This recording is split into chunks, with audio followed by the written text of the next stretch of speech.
Welcome. You have reached review time with Imperial, and today's review will be Ozark Season 4, Part 2, the series finale.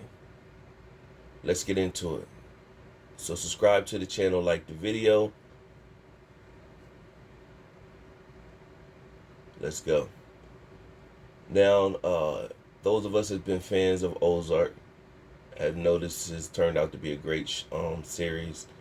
It's not one of those series that you could just jump into. You really want to start from the beginning so you can understand everything from uh, the start and know how it builds up to now. And then basically this part two is just basically tying up all loose ends. So at the beginning of part four, season four, part one, we seen that the Bird family was in a accident. Now, if you watch my series review of part one, I stated I thought that one of the birds had to go. I don't know which one, either one of the kids or Wendy. I always felt Marty was going to be live. I always felt that one of the birds had to die, and um, I felt also that Marty would end up working for the FBI, and that's how they were going to eventually have to get out. Well, I was wrong. I was wrong, and spoiler alert, none of the birds died. That car accident was just the build up. They all survived that car accident. And let's get into the story. So the part two starts off basically, we all know from Javi, he pretty much killed Wyatt and Darlene. And Javi was a menace, he was basically just treacherous and just killing people for no reason. And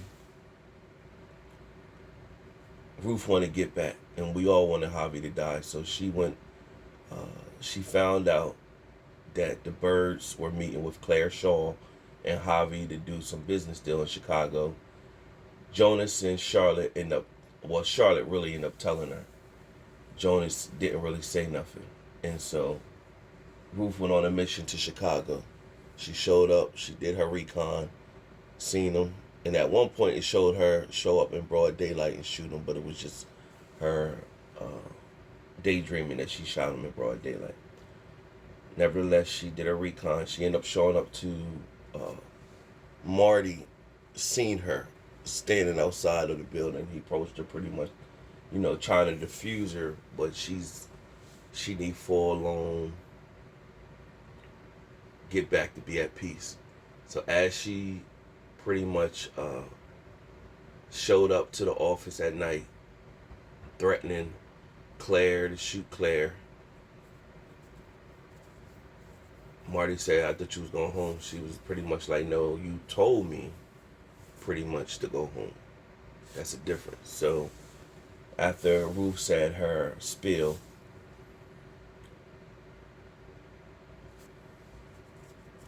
Wendy pretty much just jumped on the phone and called him. Said, hey, Shaw wants to pretty much make the paperwork up for you and get you the stock options that you were looking for.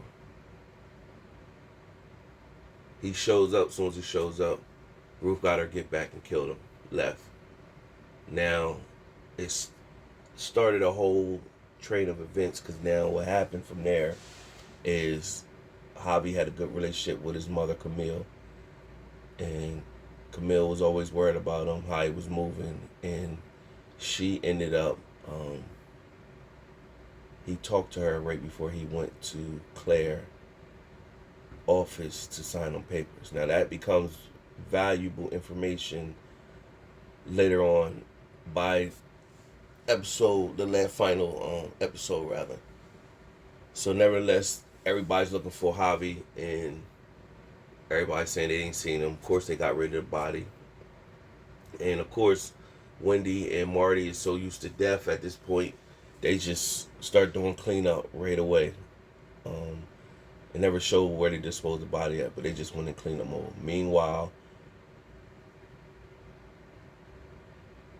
Camille came off as as if she was like the um, doting mom and she was the doting sister, and like she was innocent. But if anybody knows the actress that played as Camille, you know her from Queen of the South, and she basically is playing the same role as Queen of the South in this role. So it was no shock that what I knew was coming.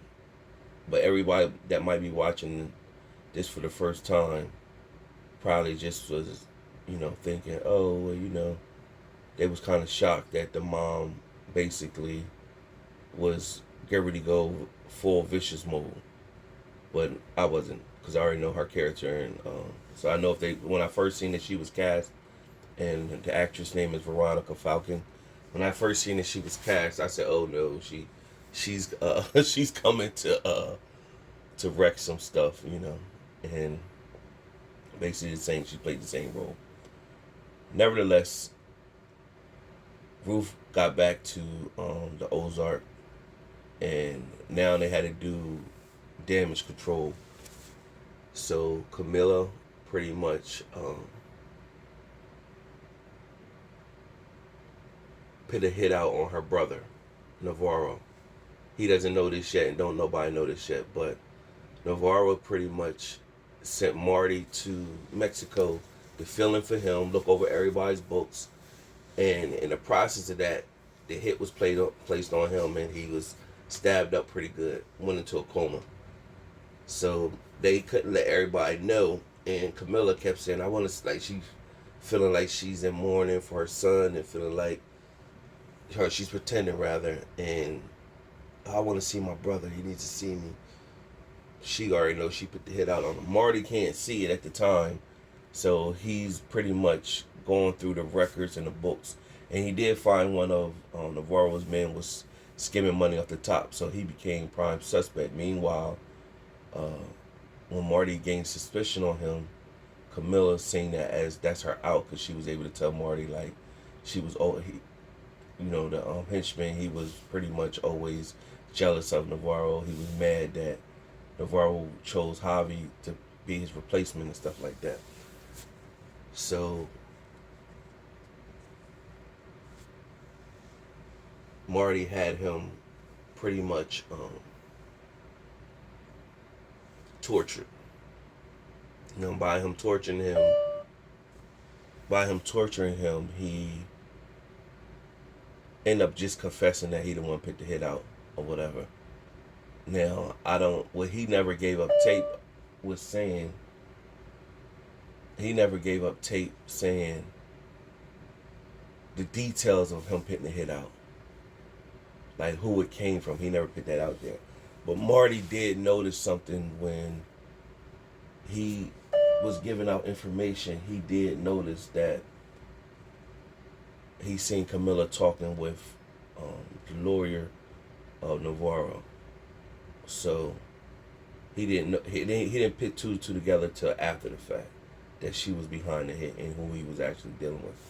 So another chain of events. So you have Ruth, who was Wyatt's guardian, and she needed to get her record clean. So she went through some channels. Jonas put her up on a guy named Wilkes that was willing, needed some get back on Wendy. So Darlene, of course, she inherited all her husband's estate. So you have Ruth Langmore, and she was the guardian of Wyatt. And when Wyatt married Darlene, he pretty much would inherit everything she owned. And because both of them now was dead, you now had Ruth receiving the inheritance. And when she received the inheritance, now she will hold stake into the casino. Now, by her having a stake in the casino, that puts a she could choose to go straight and piss a damper in Marty in them situation. So that's what the play was. Ruth was beefing with the birds. She wanted to go clean. Meanwhile, now you had a problem because now the FBI can't get that money that they want to funnel the stuff that they want to do. So a bunch of deals was getting made throughout the whole um, series, and loose ends was getting tied up. And the private eye, his situation with the dad, that was just annoying.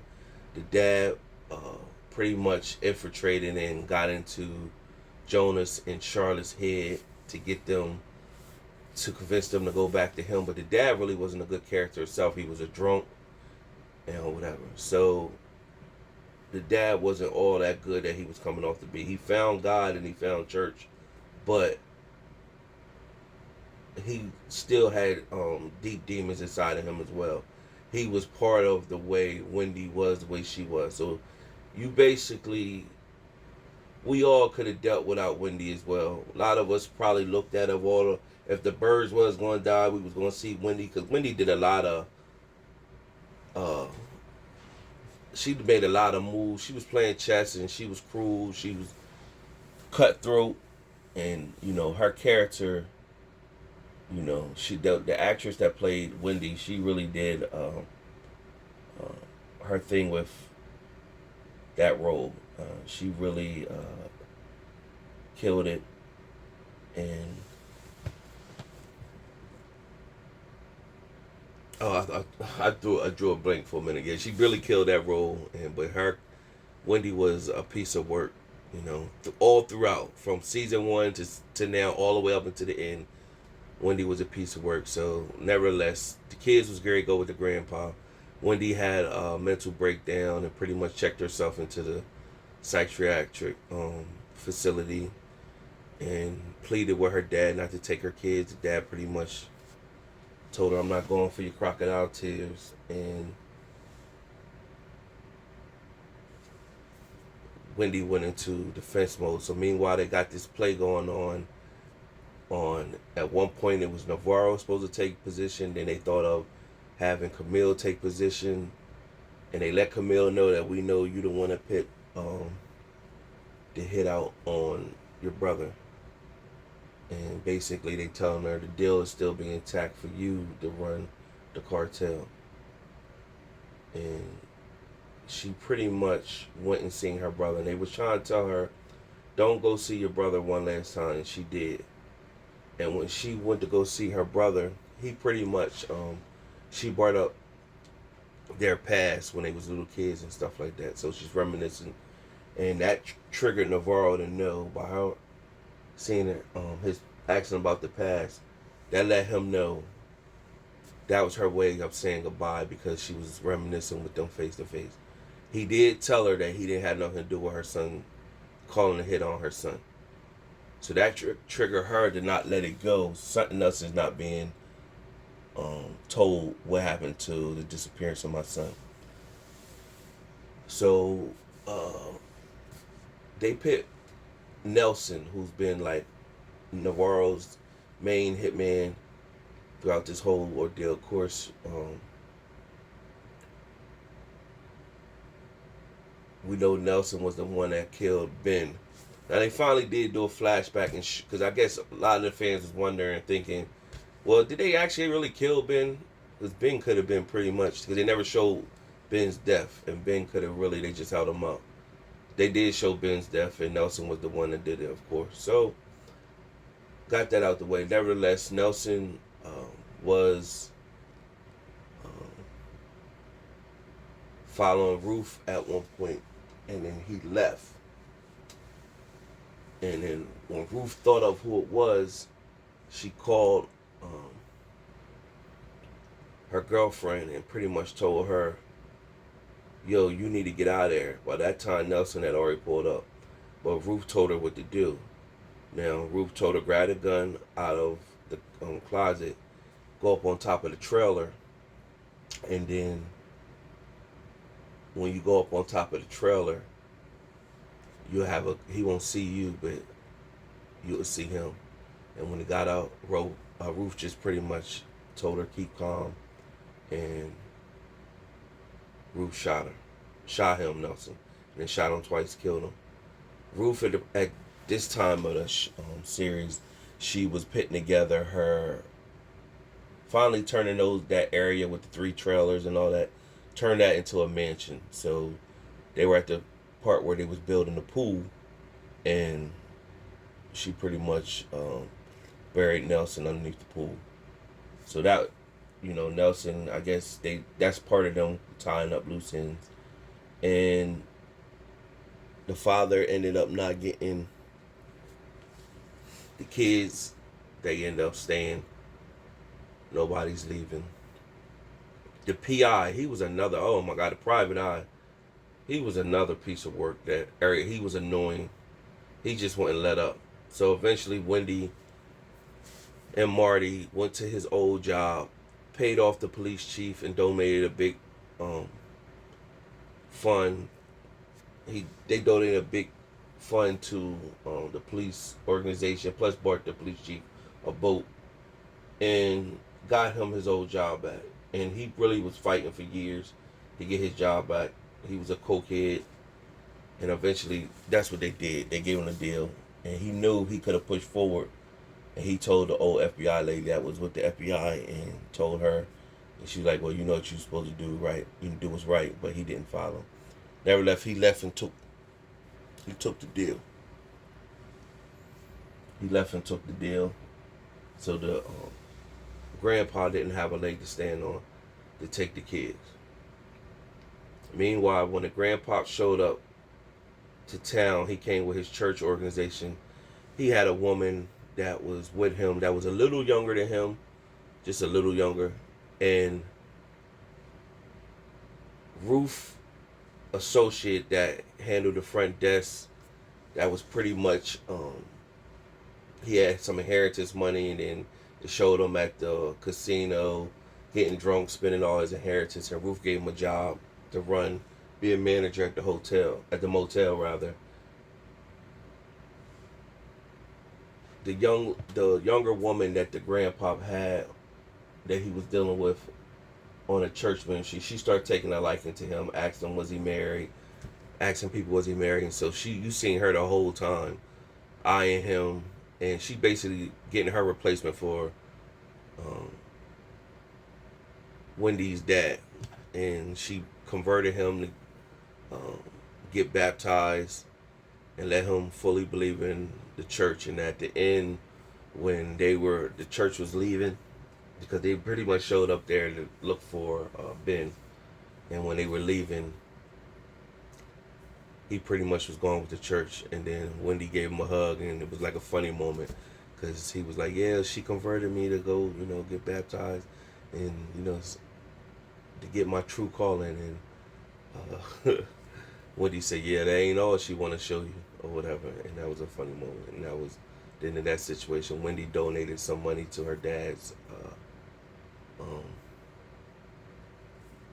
she donated some money to her dad's foundation, pretty much said, you got a fresh start, and I'm not here to gloat. And then she pretty much, he was like, you proud of yourself? And she's like, no, and just walked off. So that was the end of the situation with the dad. So once again, we tying up all loose ends. This whole series, they were trying to get Navarro off of this list so he get extradited back to Mexico jail. Then he'd get broken out. So one of the politicians that controlled that list, he wanted his voters' registration to be that had these machines that could give fake votes and stuff like that. Wendy was against it. Then finally, to get Navarro on that list, she agreed to it. But when she knew she no longer needed Navarro no more, she pulled it. And that was revealed, the final big dinner.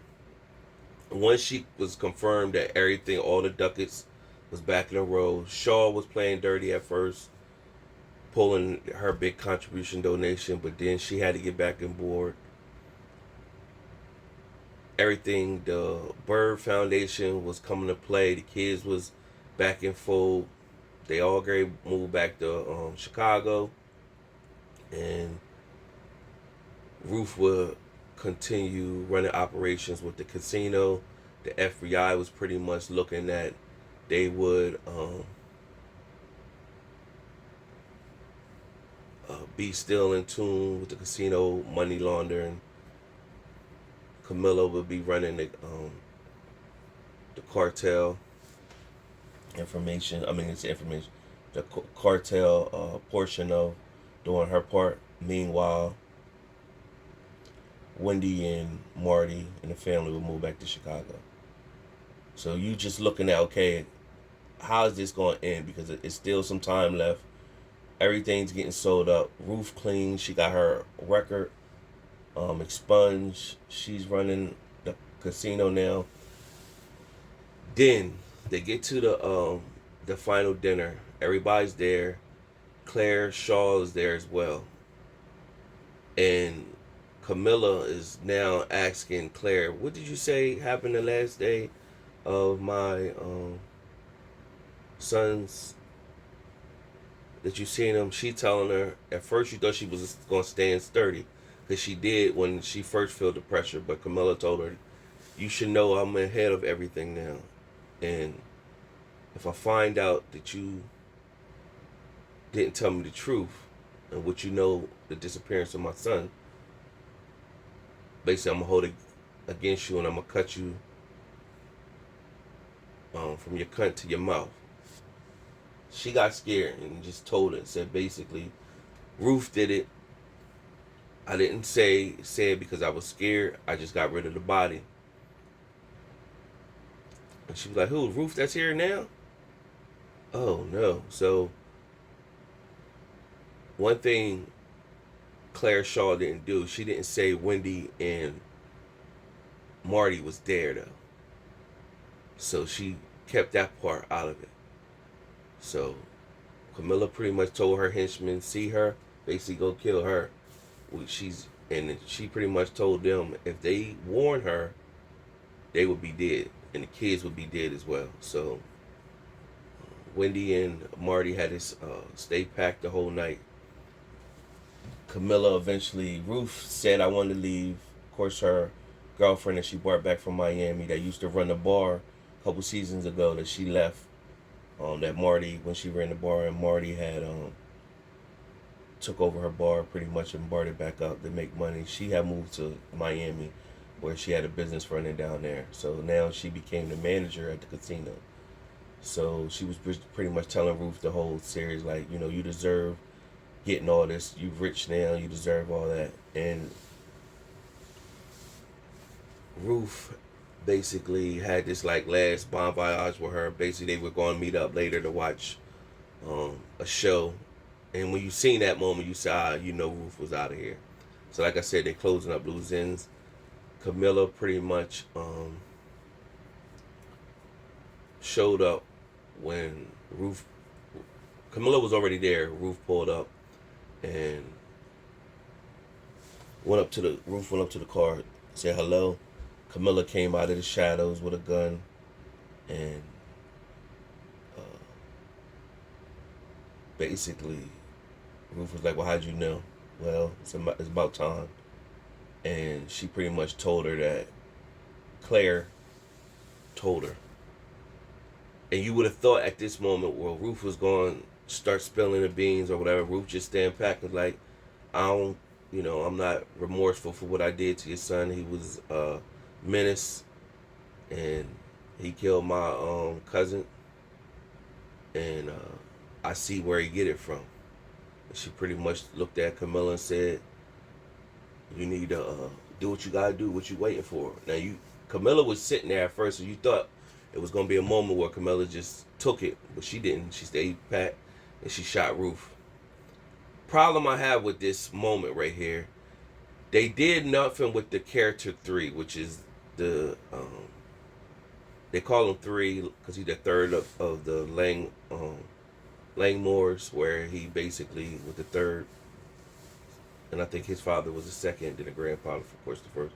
Nevertheless, they did nothing with this character. He just was just there.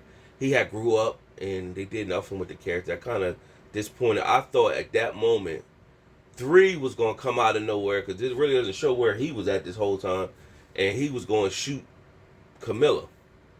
And then, that's how I thought it was going to happen, but that didn't. Ruth got killed. And Marty and them just showed them had to stand packed with each other. And Wendy knew he was close to Ruth and he couldn't do nothing. And so how Wendy pretty much was like, I feel as though I'm going to lose you after this. And then Marty was like, no, I'm going to be here. And basically, throughout the episode, he was telling Ruth, like, don't do certain things. Like, Ruth wouldn't listen to him no more, and she was in her own zone. Like, Marty, you can't tell me what to do no more. I learned. And he was telling her it was going to be casualties from the decisions she was making, right? So, that was just Ruth faith. She went out like a true soldier, and then so that's tying up all the loose ends pretty much of everybody that was, the Birds was moving on to Chicago. They got their foundation. The drug cartel is still in play with the FBI. Camilla's now the leader of the cartel. Ruth is dead now, so that's a hole that'll be left. And pretty much what will eventually probably happen with that scenario is if they did continue it or however, but it's over, that they will have Wendy go back to Chicago and Marty will have to stay and run this casino now at the now that Ruth is dead. Of course, her girlfriend, once she find out that Ruth is dead, it's gonna be a problem. But nevertheless, you don't get to see all that. The last scene is the Birds arriving home, the kids getting there, and Marty's at the table. He's just basically, he know what happened to Ruth. Oh, it shows Navarro. They came and got Navarro out of jail. Told him transferring him in the middle of the night. He asked him what's up. The head CO that was driving them said they got to use the bathroom. The other guy that was there, they killed him.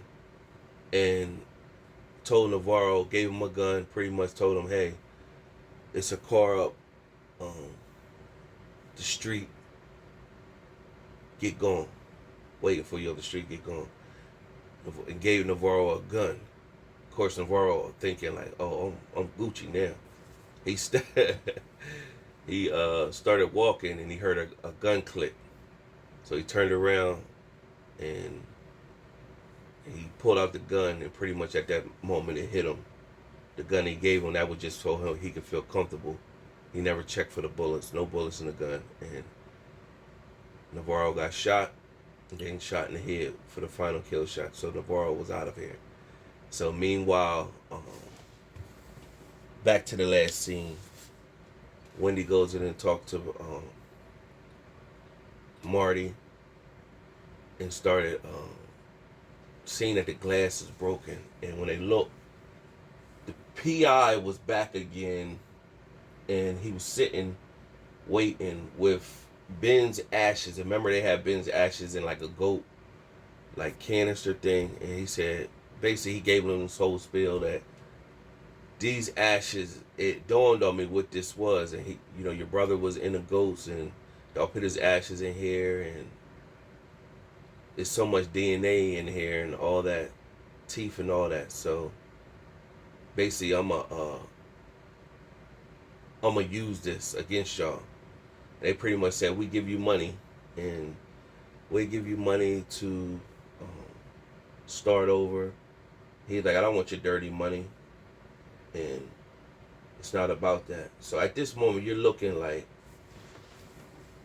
I know they're not gonna let this dude get away. This because he's been annoying the whole time. And I kind of, at that moment, I knew what was getting ready to happen.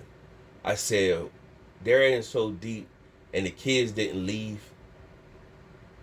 Charlotte's Gary turned 18.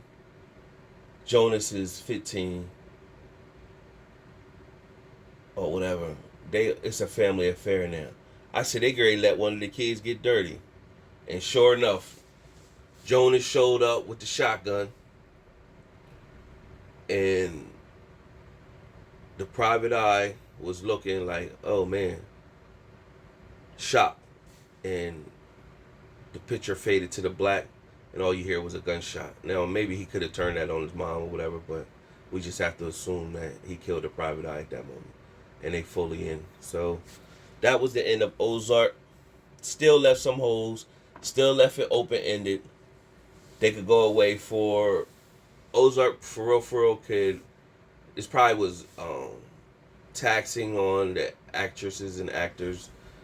So they probably done with it for now. But it's so open-ended that they could chill for a couple years. And if the team is won a big comeback, they could bring it back. And bring it back for another series in a couple years. And then see where they at a couple years from now. Because it's still open-ended. Or they could sell it to the highest bidder for a real big movie in the theaters or something like that. So either way, I don't see that Netflix will do a missed opportunity to bring it in the theater when they could just bring it to their platform. They don't need the theater. So nevertheless, they could do a season 5, wait a couple years, and the fans will be wanting more because the way it ended open-ended. Just to see what takes from there. Now that Wendy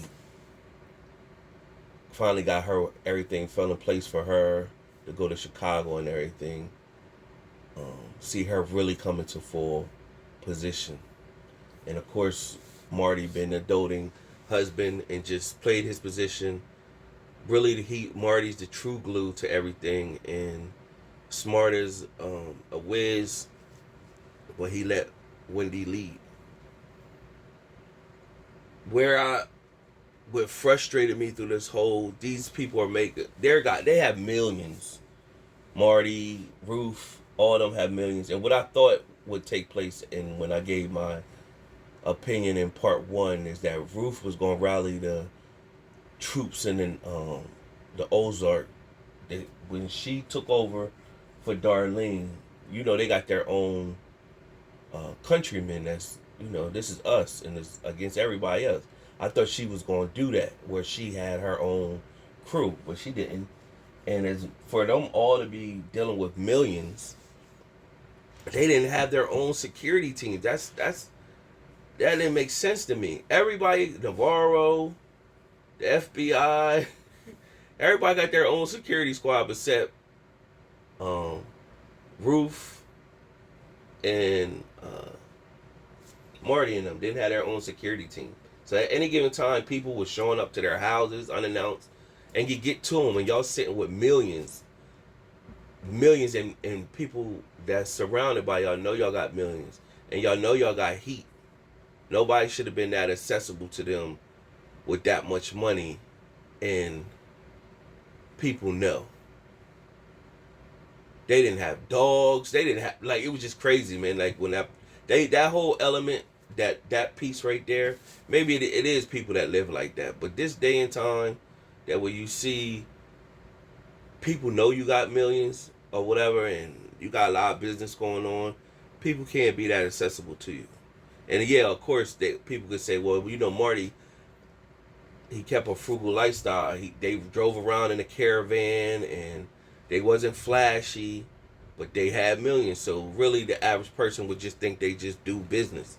They didn't know they was really having all that. But I'm not speaking for the average person. They know they dealing with cartels and a lot of strange people that could pop up in their world that looking for money. So I'm saying, why not have your own security team? Or whatever. So that's the part I didn't like. Ruth, she should have had her own, the people from her town as her security at all times, and she didn't, and that ended up being her demise. So, they wrote it the way they wrote it, but that part didn't make sense to me, to have that much money like that, and no security was in place, so whatever. Overall, decent series. Subscribe to the channel, like the video. Till next time.